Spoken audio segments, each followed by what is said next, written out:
वाघमारे, तुम्हाला या मी फोटोतनं बोललेलं ऐकायला येतं का? म्हणजे तुमच्याशी बोललो आणि मला लगेच मार्ग सापडला.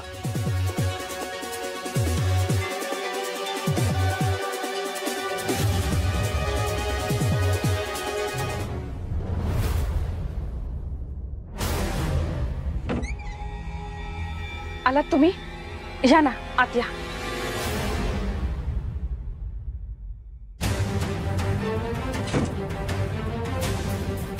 तुम्ही बसा, मी आले.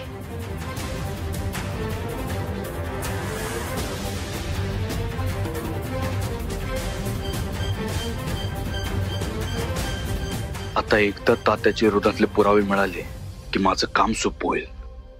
तर तात्याला कायम जात पाठवता येईल मला.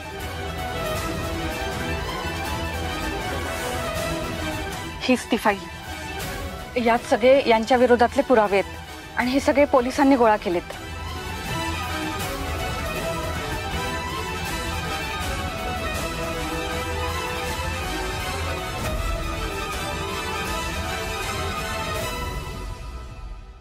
धन्यवाद मॅडम, तुम्ही आमचं कामच सोपं केलं बघा.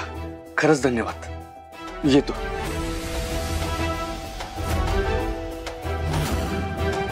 मॅडम, तुम्ही अजून एक मदत करू शकता का? हो, बोला ना. तुम्हाला शक्य असेल तर कोर्टात हजर राहून तुम्ही तात्याच्या विरोधात साक्ष द्या. नाही नाही, मी असं काही करू शकणार नाही.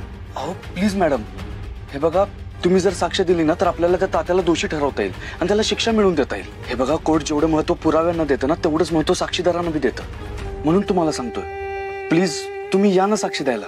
नाही सत्या, तुला माहित आहेत ना ते कसे आहेत ते. यांना जर कळलं तर हे मला जीवानीशी मारून टाकतील. मॅडम मॅडम हे बघा, तुम्ही अजिबात घाबरू नका. तो तात्या तुम्हाला काय सुद्धा करणार नाही. तुमच्या सुरक्षेची जबाबदारी मी घेतो. तुम्ही फक्त साक्ष द्यायला तयार व्हा. नाही सत्या, मी माझा आणि माझ्या मुलांचा जीव धोक्यात घालू शकत नाही. माझ्याकडून जेवढी मदत करता आली तेवढी मी केली. मी साक्ष द्यायला नाही येऊ शकत. प्लीज. बर ठीक आहे, तुम्ही आधी शांत व्हा. माझं म्हणणं फक्त एवढंच आहे की तुम्ही या गोष्टीचा एकदा नीट विचार करा. बाकी तुम्ही ही फाईल दिली याचा फायदा होईलच. यासाठी धन्यवाद. आणि हा, तुम्हाला कसली बी मदत लागली ना तर मला हक्काने फोन करा. काळजी घ्या. येतो.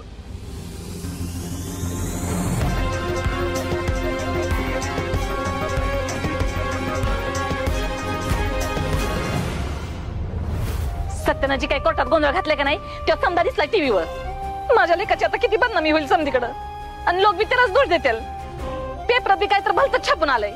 अहो मम्मी, तुम्ही काळजी नका करू. सत्या दादावर माझा लय विश्वास आहे. तो असं काय बी करणार नाही.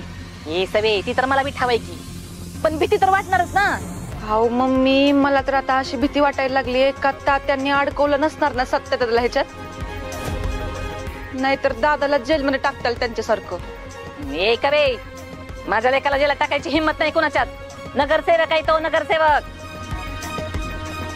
त्याला काय होणार नाही आणि मी पण काही होऊ देणार नाही. पण मी काय म्हणते, ह्या समजा सत्याला पडायची काय गरज आहे? ती कोर्ट आणि पोलीस बघून घेतील की त्यांचं. ती ह्यो उगदनी करत आपला हात शिकून काय घ्यायला लागलाय काय माहिती. मम्मी, सत्या दादा आला. सत्या, माझ्या लेकरा कोकरा वागरा, अरे कुठं होतस तू? किती वाट बघतोय मी तुझी. आणि ती कोर्टात नेमकं काय झालंय? आणि टीव्हीवर काय दाखवत होती ती? हे सत्या, तू त्या दत्ताच्या अंगात धावून गेलास होय? सत्य थांब. पेपरात जी बातमी छापून आली ती खरी आहे का? तू त्या अंमली पदार्थाच्या केस मध्ये सामील होतास का? हे बघ सत्या, तू ह्या समध्यापासून जरा लांब राहा. ती तात्या काय त्याच्या वाटेला आलेल्या कर्माची फळं भोगल, पण तुझ्यात अजिबात पडू नकस. आणि तू तुझी इमेज खराब करून घेऊ नकस. बघ, पडू नकोस म्हणजे? मम्मी जशी त्याला अटक करून दिली तशी त्याला शिक्षा मिळवून द्यायला नको? अगं नाहीतर लगेच सुटल ना त्यो. आणि त्या अजिबात होऊ द्यायचं नाही आम्हाला. अगं किती लोकांचे संसार उद्ध्वस्त केल्यात त्यानं, किती लोकांचा जीव घेतलाय, आपल्या कुटुंबाचा विश्वासघात केलाय त्यानं. मग त्या माणसाला शिक्षा व्हायला नको? सध्या बरोबर आहे तुझं समज, पण मला तुझी काळजी वाटती ना, म्हणून म्हणलं का त्याच्यापासून जरा लांबच राहा. का लांब राहायचं सत्यानी?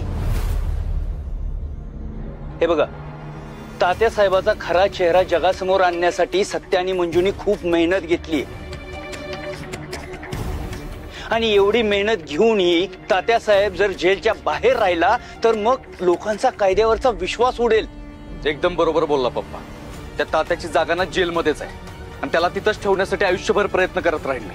सत्या, तू ठरवलंस ना माझं नाही ऐकायचं म्हणून. ठीक आहे, मग तुला जी पाहिजे ती कर. तसं बी त्या नेबळच्या प्रेमात पडल्यापासून का नाही तुला काय आईची किंमतच नाही राहिली बघ. माया, अगं यात मंजूचा काय दोष आहे? ती तर ट्रेनिंगला गेलीये, तिला यातलं काहीच माहित नसणार. ओ चित्रकार, तुम्हाला लय पुळ काय बघा त्या पोरीचा. तिनं जाता जाता ह्याला कामाला लावून गेली आणि सत्ता बसती तिकडे ट्रेनिंग करत. अगं मम्मी, आपल्या घरचं नाव मोठं करायलाच गेल्यात ना त्या तिकडं. मग कशाला राग करतेस त्यांचा? आणि मी आहे ना इथं. हे बघ सत्या, पुन्हा एकदा नीट विचार करतो आणि तात्यापासून दूर राहण्याचा शेफ आहेस बघ तू. पण मम्मी, सत्य बरोबर बोलतोय. तात्यांना जेलमध्येच ठेवायला पाहिजे. हा, आणि तात्या जर बाहेर आलं ना तर आपलीच अडचण होईल. त्यांना आपण आतमध्ये ठेवण्याचाच प्रयत्न केला पाहिजे. बरोबर आहे, कारण तात्या लय धूर्त माणूस आहे. तो बाहेर आला त्रासच देईल.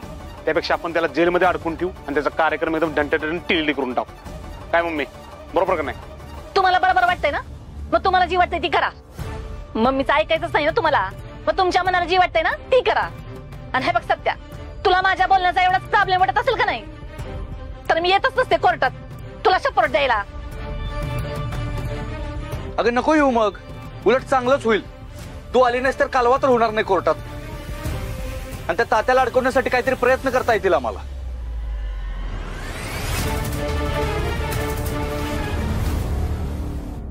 स्टेट वर्सेस तात्यासाहेब मोहिते या प्रकरणाची सुनावणी सुरू करण्याची मी अनुमती देतो.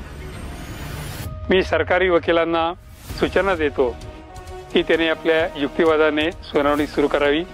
Let's begin with the argument for the petitioner.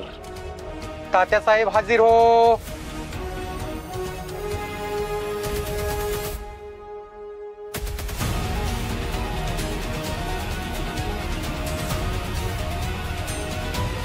Tatyasaheb, go ahead. साहेब, ही ओपन अँड शट केस आहे, याच्यामध्ये काही नाही. केवळ तात्यासाहेब मोहिते पाटलाला बदनाम करायचं, त्याचं राजकारण संपवायचं, त्याला आयुष्यातनं उठवायचं म्हणून माझ्या विरोधकांनी आखलेला हा एक कावेबाज प्लॅन आहे, दुसरं काही नाही. त्यामुळे यामध्ये कोर्टाचा वेळ वाया जाणार आहे. त्यामुळे कोर्टाने ही केस बंद करावी आणि कोर्टाचा जाणारा वेळ वाचवावा. ऑब्जेक्ट माय लॉर्ड, हे असं बोलून तात्यासाहेब माननीय कोर्टाचा अपमान करतात.